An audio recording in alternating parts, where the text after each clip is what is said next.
4 weeks ago today, I was laying in this spot in my bedroom, waiting for the paramedics to come, hoping, praying, pleading with God that they would get here before my little baby came out. 911, what's your emergency, please? Okay, let me rewind. So about a week before my actual due date, I was having some consistent contractions. I actually made a video about packaging some Poshmark sales while I was having contractions. We ended up going to the hospital that night.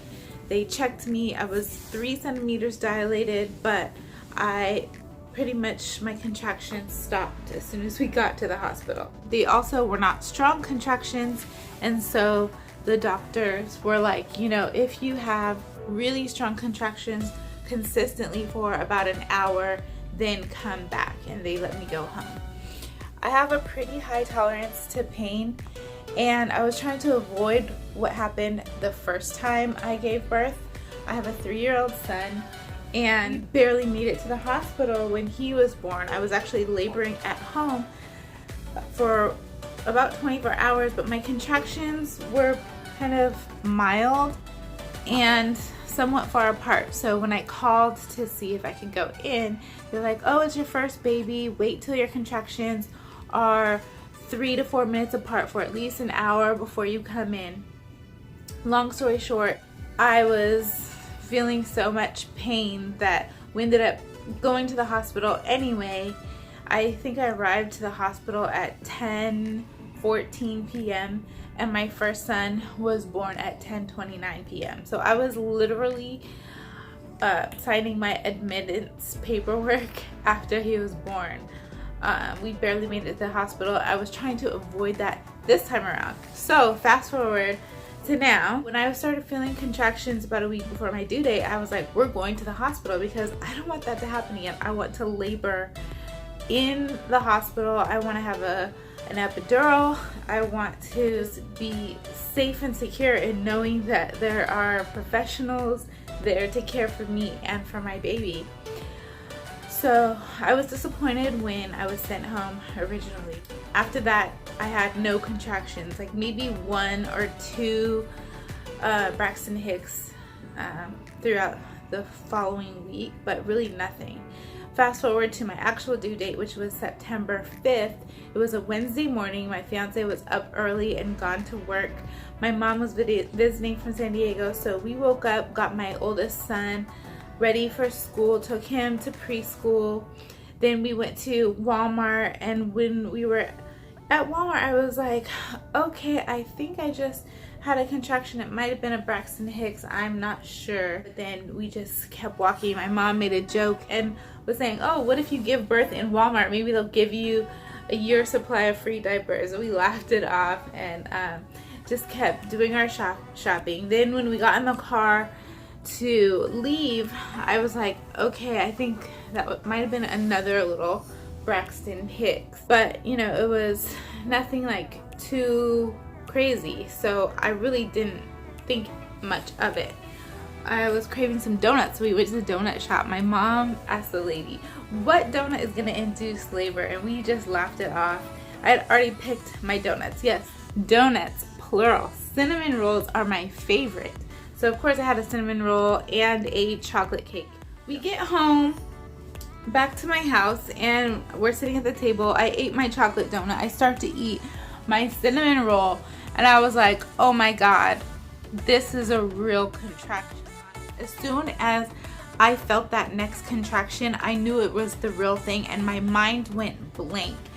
I mean, first it went blank, and then a million things hit my mind at once. I was like, how can this be happening right now? My fiance's not here. He had a scheduled test at the DMV for his job, so he was not there. I texted him and I said, it's time, you have to come now. We're gonna go to the hospital. My mom is not from here, but it's pretty easy to get to the hospital. It's about 20 minutes away from where I live, and that's if you're kind of speeding. Probably more like 40 minutes if you drive like my mom drives. Sorry, Mom. But that's like, okay, maybe 30 minutes if there's no traffic. But I was just in my head, I didn't know what to do. And on top of all that, the pain, like these contractions hit so hard, I couldn't even chew my donut. I couldn't take a bite of my donut. Like, I love donuts, okay? I'm a donut connoisseur. I didn't want anything to do with that darn donut. I didn't want anything to do with anything. It just hit me. I was just like, I knew that I wasn't gonna make it. I said, Mom, we're gonna have to call 911. You can't drive fast enough. Like, that's how bad the pain was. And I said I have to go to the bathroom. I have to go to the bathroom. And they say when you're about to have a baby that it feels like you have to go number 2. But I think I really did have to go number 2. That's what I was thinking in my head. Like, I'm gonna have to poop and then I'm gonna have the baby. I staggered from the kitchen to the hallway bathroom. I sat on the toilet and all the while having contractions and just like barely being able to do this. I was just screaming like, no, why? Like, why is this happening? No, please don't happen yet. No, baby, please hold on, don't come out yet. And I just thought about, oh my God, the windows are open. The neighbors, if anybody's home, what are they thinking? Like, I don't know why I even cared at that moment, but still, I sat on the toilet and then all of a sudden there was this huge gush.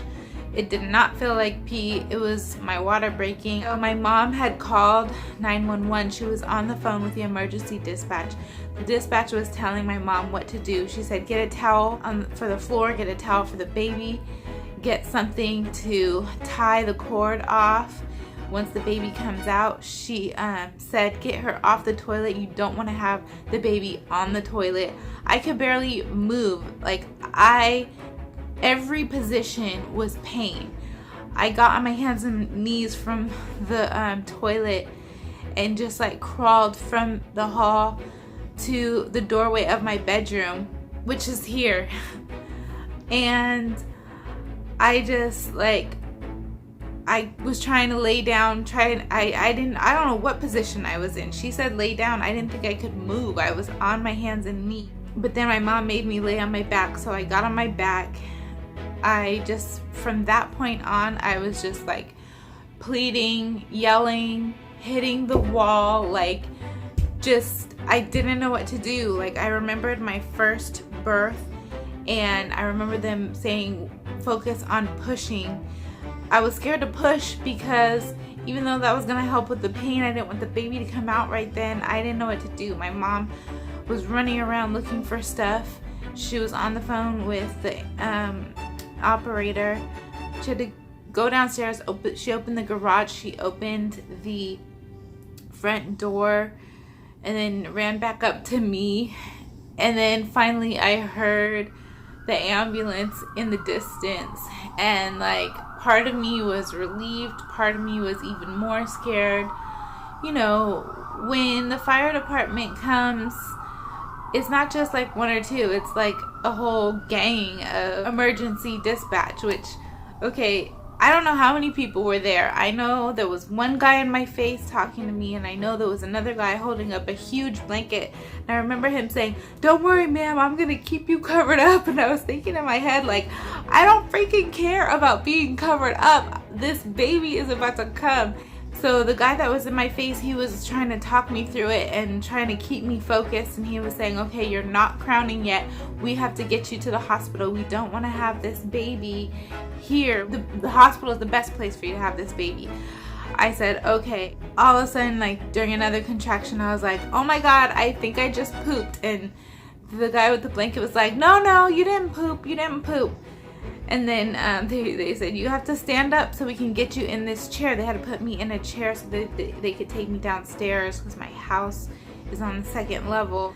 As soon as they kind of helped me up, I stepped in the poop. I was like, I told you I pooped. I just stepped in it. And then they got me in the chair. They were just like, close your eyes don't look because it was like I thought they were gonna drop me. So here I am in pain, carried down the steep stairway. They got me into the ambulance, and then as soon as they got me in the ambulance, I felt another huge pain, and then all of a sudden just a whoosh of relief, and I felt like the baby's head come out, and I said, he's here, and the paramedic was like, no, and then I was like, yes, he is, and they look and they're like, oh my god, he's here. So my mom is in my car pulling out of my garage, like stopped waiting for the ambulance to go so she could finish pulling out, and the baby is coming out. Finally we're like, okay, they suctioned the baby out. All the while I could see my mom, like through the back window out of the ambulance, I could see my mom like just looking, trying to wait to know when to back up. She was probably wondering what the heck was going on. Then they suctioned the baby out, they lifted him up, and she saw him in the little window, because the paramedic was like, at the next push or at the next contraction, you're gonna push the baby the rest of the way out.